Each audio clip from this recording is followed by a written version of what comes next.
हमारी पार्टी ने पहली बार खातून को सदारती उम्मीदवार नामजद किया। हम अपनी आज़ादी और तरक्की के लिए लड़ेंगे। साबिक़ खातून अव्वल हिलरी क्लिंटन का शिकागो में डेमोक्रेटिक नेशनल कन्वेंशन से खिताब। कहा, अमरीका का मुस्तकबिल डेमोक्रेट पार्टी के साथ है। हम ना सिर्फ अमरीकी सदर का इंतखाब करेंगे बल्कि ये कौम को उठाने का वक्त है। कैमला हैरिस को अमरीका का 47वां सदर मुंतखब करेंगे। अमरीका में एक नए बाब का आगाज होने वाला है। नायब सदारत कबूल करना मेरे लिए एजाज़ की बात है। हमने हमेशा अपने मुल्क के मुस्तकबिल पर नजर रखी।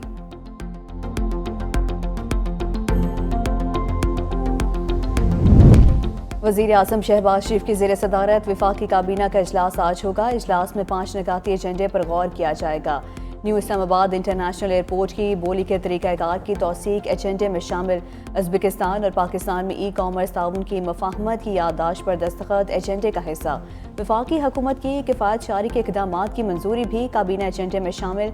काबीना कमेटी की हुकूमती मलकियती कारोबारी अदारों के फैसलों की तौसीक भी एजेंडे में शामिल।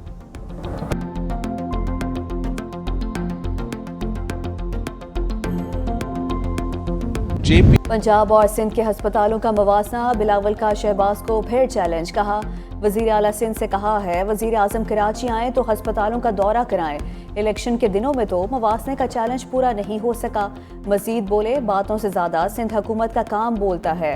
JPMC, NICH और NICVD बेहतरीन अदारे हैं। सिंध के तीनों हस्पताल सूबे में गुड गवर्नेंस की मिसाल हैं। फिर कहते हैं पंजाब में ऐसे हस्पताल बनाने के लिए तैयार हैं। मुराद अली शाह और अजरा पजेहो को भी पंजाब भेजने की पेशकश। बोले, दूसरे सूबे सेहत कार्ड के जरिए निजी अदारों को नफा पहुंचाते हैं, महंगे तरीन टेस्ट और इलाज करते हैं। जैसा इलाज हम कर रहे हैं ऐसा दुनिया में कहीं नहीं होता।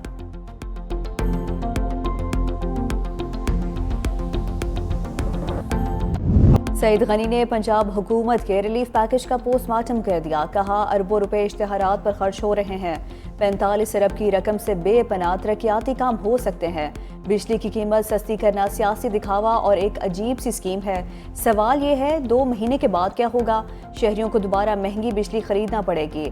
सिंध हुकूमत के पास सस्ती बिजली पैदा करने के मंसूबे मौजूद हैं। हमें सस्ती बिजली पैदा करने की इजाज़त नहीं दी गई। वज़ीर इत्तलात अताउल अतार जवाब देने मैदान में आ गए। कहा, सिंध के दोस्त और हाफिज नईम इस इकदाम को सराहें। दीगर सूबे इस तरह का फैसला करते हुए अवाम को रिलीफ दें। ये ऑप्शन सबके पास है। हुकूमत अवाम की फलाह व बहबूद और उनकी ज़िंदगी मज़ीद आसान बनाने के लिए हर मुमकिन इक़दामात कर रही है।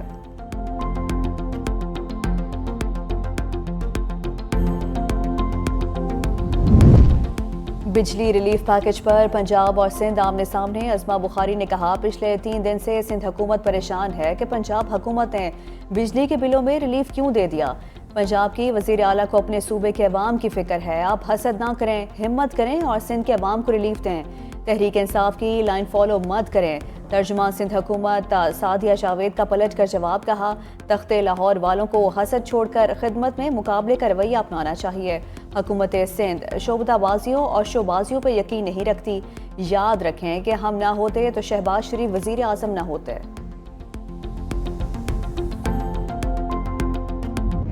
स्टाइल है बादशाह सलामत का कि आप नमूदार हुए, अपनी साहबजादी को साथ बिठाया और पाकिस्तानी कौम पर एहसान करते हुए 14 रुपए कमी का ऐलान कर दिया। ये बादशाही निजाम नहीं चलेगा। पूरे पाकिस्तान के लिए टैरिफ में कमी की जाए। हम इन IPPs का बोझ हम नहीं उठाएंगे जिनकी कैपेसिटी पेमेंट हमारे पैसों से अदा की जाएगी। फैसले तुम्हारे और भुगते हम, लाडले तुम्हारे या IPPs वाले और बर्दाश्त हम करें, बोझ हम उठाएं, ये नहीं चलेगा। पंजाब हुकूमत का बिजली रिलीफ पैकेज हाफिज नईम ने मुस्तरद कर दिया। कहा, 45 दिन में मुआहदे के तहत रिलीफ ना दिया तो हर कस्बे से लॉन्ग मार्च होगा। नवाज शरीफ ने बिजली सस्ती करके एहसान नहीं किया, अपनी साहिबजादी को साथ बिठाया। ये बादशाहत नहीं चलेगी। IPPs वाले तुम्हारे लाडले हैं, बोझ हम क्यों उठाएं। वफाकी और सूबाई हुकूमतों के इक़दामात अवाम दुश्मनी पर मबनी हैं। पूरे पाकिस्तान के लिए बिजली का टैरिफ कम किया जाए।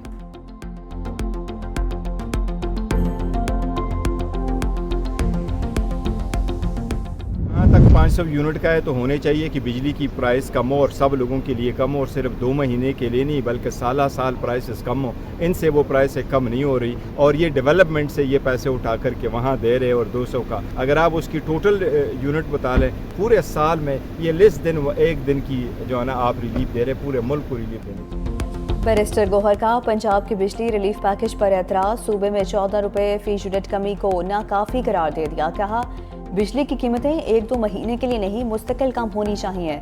रिलीफ पैकेज का ऐलान सबके लिए किया जाए। कीमतें कम करने के लिए तरक्याती फंड से पैसे निकाले जा रहे हैं। रऊफ हसन ने कोई गैर कानूनी काम नहीं किया। इस्लामाबाद बल्दियाती इंतखाबात में हिस्सा लेंगे।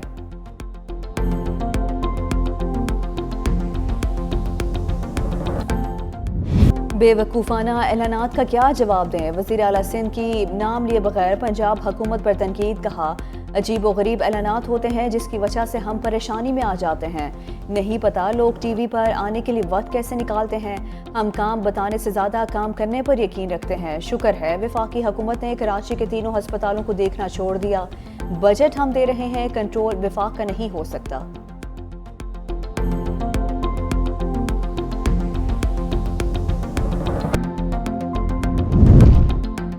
सिंध हुकूमत सेहत के शोबे में बाजी ले गए। बिलावल भुट्टो जरदारी का जिन्ना अस्पताल में मुख्तलिफ यूनिट्स का इफ्तिताह। 120 बिस्तरों पर मुश्तमिल साइकेट्री का शोबा मुकम्मल। 110 बिस्तरों पर मुश्तमिल न्यूरोलॉजी यूनिट का भी इफ्तिताह कर दिया गया। कैंसर के जदीद तरीका इलाज के लिए एक और साइबर नाइफ की तनसीब। जिन्ना अस्पताल कराची 2 साइबर नाइफ 2 टोमोथेरेपी के साथ दुनिया के 10 बेहतरीन अस्पतालों में शामिल।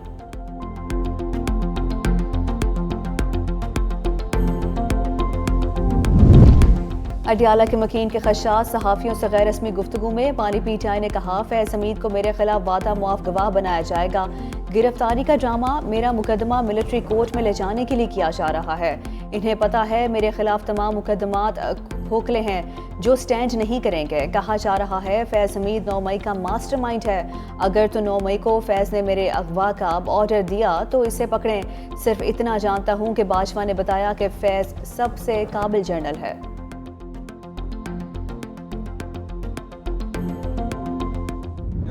फैज हमीद और बानी PTI का गठजोड़ पकड़ा गया। प्रोग्राम हेड ऑन में मेज़बान मुनीर फारूक के तहलका खेज इंकशाफात।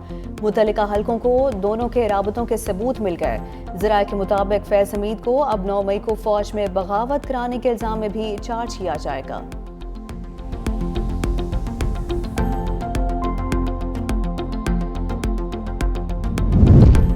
पचास % कार्गो को गवादर बंदरगाह से लाया जाए, वज़ीर आज़म की हिदायत। चीनी सरमायाकारी से मुतल्लिक इजलास, माहिरीन के वक्त के दौरे पाकिस्तान पर तफसीली ब्रीफिंग, मुतल्लिका शोबों में ताउन बढ़ाने के लिए तजावीज़।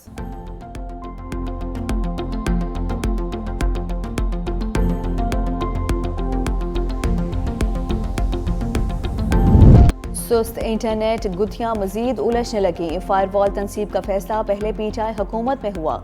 वज़ीर आज़म ऑफिस में फायरवॉल से मुतल्लिक इजलास की दस्तावेज सामने आ गई। 22 अक्टूबर 2020 को नेशनल फायरवॉल सिस्टम से मुतल्लिक इजलास हुआ। वज़ीर आज़म के अहकामात के मुताबिक नेशनल फायरवॉल सिस्टम तैयार और नस्ब करने का कहा गया। वजारत IT केस मंजूरी के लिए मजाज अथॉरिटी को भिजवाए। अहकामात के मुताबिक टाइमलाइन और पेशरफ्त रिपोर्ट जमा करवाई जाए।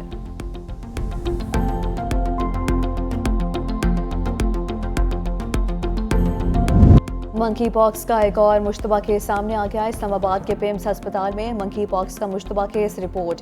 47 साला मुतासरा शख्स आज़ाद कश्मीर का रिहायशी जद्दा से पाकिस्तान आया। मुतासरा शख्स को पिम्स अस्पताल में कायम खसूसी वार्ड में रखा गया है।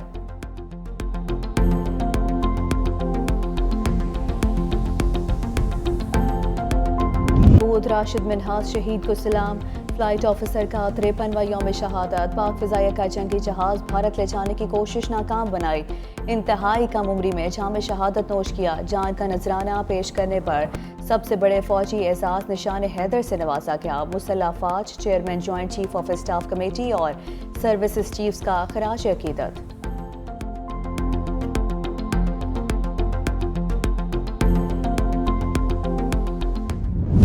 भारतीय वज़ीर आज़म नरेंद्र मोदी रवां हफ्ते यूक्रेन का दौरा करेंगे। यूक्रेनी सदर व्लादिमीर ज़ेलेंस्की के दफ्तर से जारी करदा एक बयान में बताया गया है कि नरेंद्र मोदी जुम्मा 23 अगस्त को यूक्रेन पहुंचेंगे।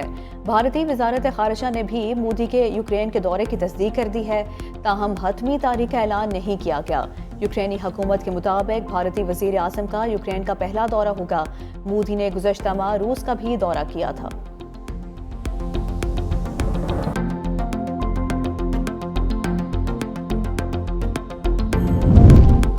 शाहीन बंगाल टाइगर्स पर झपटने के लिए तैयार। पहले टेस्ट के लिए 11 रुकनी कौमी स्क्वाड का ऐलान। शान मसूद कप्तान, सऊद शकील नायब कप्तान मुकर्रर। बाबर आजम, मोहम्मद रिजवान, अब्दुल्ला शफीक, शाहीन अफरीदी टीम में शामिल। फास्ट बॉलर आमिर जमाल बांग्लादेश के खिलाफ टेस्ट सीरीज से बाहर, कमर की इंजरी से सेहतयाब नहीं हो सके। पहला टेस्ट 21 अगस्त से रावलपिंडी क्रिकेट स्टेडियम में खेला जाएगा। हमारा कोई भी स्टेडियम आलमी मियार पर पूरा नहीं उतरता। खेलों के मैदान को दुनिया के बेहतरीन स्टेडियम्स बनाएंगे। चेयरमैन पीसीबी मोहसिन नकवी पुरअज़्म बोले, चैंपियंस ट्रॉफी से पहले स्टेडियम्स की तामीर मुकम्मल कर ली जाएगी। सूबाई हुकूमतों को स्टेडियम्स की हवालगी के लिए खतूत लिख दिए हैं। मोहसिन नकवी का लाहौर में कज़ाफ़ी स्टेडियम के तामीराती कामों का जायजा। इस्लामाबाद, एबटाबाद और स्कर्दू में भी स्टेडियम्स बनाने का ऐलान।